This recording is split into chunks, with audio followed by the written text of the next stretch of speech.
Hey to my beautiful people, আজ share করতে চলেছি ইডলি রেসিপি। এটা দক্ষিণ ভারতের এক ফেমাস রেসিপি, যেটা আমাদের এখানে পাওয়া যায় না। তো আমরা বাড়িতে একঘেয়ে রেসিপি খেয়ে, নাস্তা রেসিপি খেয়ে বোর হয়ে যায়। তো কেন না একটু অন্যরকম হয়ে যাক। চলুন তাহলে শুরু করে দিই। এখানে 1 কাপ বিউলির ডাল নিয়েছি, আর বিউলির ডাল ভেজানোর পরে ফুলে একটু বেশি হয়ে যাবে। তো যাই হোক, আপনারা এখানে কম বেশি করে নিতে পারেন। বিউলির ডালটা ভালো করে ধুয়ে পরিষ্কার করে নিতে হবে। আর আপনাদের বলে রাখি, বিউলির ডাল যেহেতু ভিজে গেলে বেশি হয়ে যায়, সেক্ষেত্রে আমরা যে উপকরণগুলো নেব পরে, সেই ক্ষেত্রে সব কিছু কিন্তু বেশি বেশি নিতে হবে। তারপরে নিয়ে নিয়েছি 1 কাপ চিড়েটাও ভালো করে ঝেড়ে ধুয়ে ভিজিয়ে নিতে হবে, ধুয়ে ফেলতে হবে। প্রথমে চিড়েতে কিন্তু অনেক নোংরা থাকে, তো অবশ্যই 2 বার থেকে 3 বার ধুয়ে ফেলে দেবে। তারপরে ভালো করে আধ ঘন্টার জন্য ভিজিয়ে রেখে দেব। তারপর নিয়েছি এখানে আতপ চালের গুঁড়ো। এখানে আপনারা বাড়িতে যদি আতপ চালের গুঁড়ো না থাকে, আতপ চালটা ভিজিয়ে দিয়েও পেস্ট করে নিলে হবে। এখানে মিক্সির গ্রাইন্ডারে অল্প অল্প করে ডাল দিয়ে, অল্প করে জল দিয়ে এরকম স্মুথ একটা পেস্ট বানিয়ে নিতে হবে। এর মধ্যে খিস থাকলে কিন্তু এই নাস্তাটা খেতে একদমই ভালো লাগবে না। ওদিকে ডাল বাটা হয়ে গেছে, আর এখানে আমি চিড়ে সাথে যে চালের গুঁড়োটা নিয়েছিলাম, অল্প একটু চালের গুঁড়ো দিয়ে পেস্ট করে নেব, তাহলে কি স্মুথ হবে আর পেস্টটাও কিন্তু দারুণ হবে। যাই হোক, ডালগুলো সব পেস্ট করা হয়ে গেছিলো। এর মধ্যে আমি চালের আর চিড়ের যে মিশ্রণটা বানিয়ে রেখেছিলাম, পেস্টটা, সেটাও দিয়ে দিলাম। এবার ভালোভাবে মিশিয়ে নিতে হবে। এই ইডলি বানাতে কিন্তু অনেকেই জানে না, এর মধ্যে অনেকে সোডা ব্যবহার করে থাকেন। আমার এই পদ্ধতিটা একবার দেখলে কিন্তু কোনো কিছু ব্যবহার করা লাগবে না।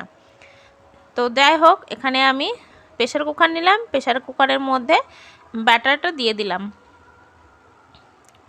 তারপরে অন্য একটা পাত্র নিয়ে নেব, সেই পাত্রের মধ্যে দিয়ে দেবো ফুটন্ত গরম জল। গরম জলের উপরে প্রেসার কুকারটা বসিয়ে দিয়ে ঢাকনা লাগিয়ে দেব। আর এই খামিটা তৈরি হবে গরমভাবে, যত গরম থাকবে তত কিন্তু খামিটা তৈরি হতে সুবিধা হবে। আর দক্ষিণ ভারতের ওই দিকের লোকেরা কিন্তু এইভাবেই ইডলি বানানোর খামিটা তৈরি করে। এইভাবে 12 ঘন্টা রেখে দিতে হবে। তো 12 ঘন্টার পরে আপনাদের আবার আমি দেখাবো যে ব্যাটারটা, খামিটা কত সুন্দর তৈরি হয়েছে। যত ভালো খামি তৈরি হবে, তত ভালো ইডলি বানানোর দিক থেকে সুবিধা হবে। তো 12 ঘন্টা পরে ফিরে এলাম। এবার আমি ঢাকনাটা খুলে আপনাদের দেখাচ্ছি। দেখুন, আগে কতটা কম ছিল, এখন কিন্তু খামিটা পুরোপুরিভাবে তৈরি। এবার এই খামিটা কতটা পারফেক্ট হয়েছে আপনাদের দেখাচ্ছি। দেখুন, জালি জালি ভাব এসে গেছে ভিতরে। এরকমভাবে যদি হয় তবে বুঝবেন যে পারফেক্ট হয়েছে। এবার ভালোভাবে মিশিয়ে নিতে হবে। যেহেতু 12 ঘন্টা রেস্টে ছিল, আপনারা চাইলে একদিনও রেস্টে রাখতে পারেন, এতে কোনো অসুবিধা হবে না, বরং ভালোই হবে। তারপরে আমি এখানে নেব ইডলি মেকার। ইডলি মেকারটা কিন্তু বাজারে খুব সহজেই পাওয়া যায়। তো ইডলি মেকারের মধ্যে আমি 1 মগ জল দিয়ে দিয়েছি, আর মধ্যে দিয়েছি 1 চিমটে লেবু। লেবুটা দিলে জলের যে আয়রন বা দাগ হয়ে যায় পাত্রের মধ্যে, সেটা আর হবে না, আর পাত্রটা চকচকেই থাকবে, নতুনের মতো থাকবে। এবার আমি পাত্রটা ওভেনে বসিয়ে দিয়ে জলটা ভালোভাবে গরম করে নিতে হবে, কেননা এই নাস্তাটা হবে সম্পূর্ণভাবে।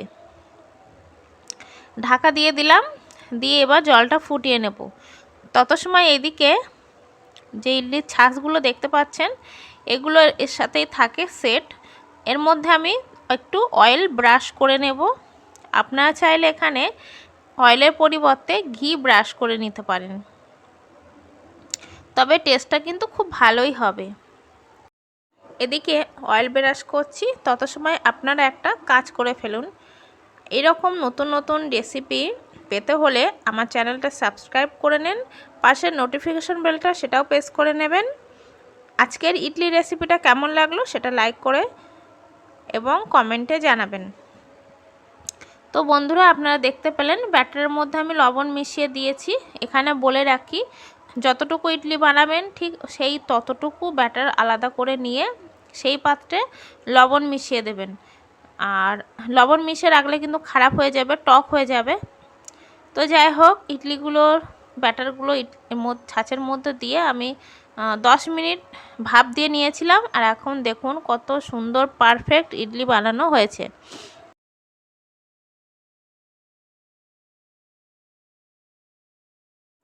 কি বন্ধুরা, এত সহজভাবে আর কম উপকরণ দিয়ে এত সুন্দর নাস্তা বানানো যায়, আপনারা হয়তো দেখলেও সত্যি অবাক হয়ে যাচ্ছেন। কিন্তু বিশ্বাস করুন, যাদের ইডলি পছন্দ করেন, যারা পছন্দ করেন বা ভালোবাসেন, তাদের কিন্তু খুব একটা দারুণ রেসিপি শেয়ার করলাম।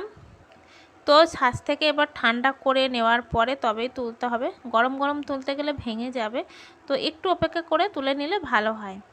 যাই হোক, ইডলিটা আপনাদের আমি কাছ থেকে দেখাবো কত সুন্দর জালিদার হয়েছে।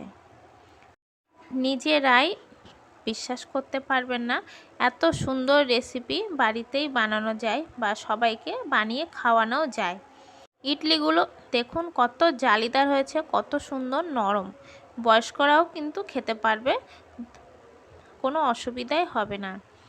ইডলি বানিয়ে বাচ্চাদের টিফিনেও দিতে পারেন, কিংবা কোথাও বেড়াতে গেলে টিফিনে নিয়ে যেতে পারেন। আশা করছি একদিন ভালো থাকবে। এইভাবে বানিয়ে আপনারা 1 সপ্তাহ রেখে দিতে পারেন। বন্ধুরা, তাহলে ঝটপট কমেন্টে জানিয়ে ফেলুন কেমন হলো আজকের রেসিপিটা। এত সুন্দর নরম হয়েছে, আপনাদেরকে আমি সরাসরি ভেঙেও দেখিয়ে দিলাম। আর জালিদারও। ইডলির সাথে অনেকেই চাটনি খেয়ে থাকেন, তো চাটনির রেসিপিটা নেক্সট ভিডিওতে আপলোড করতে চলেছি।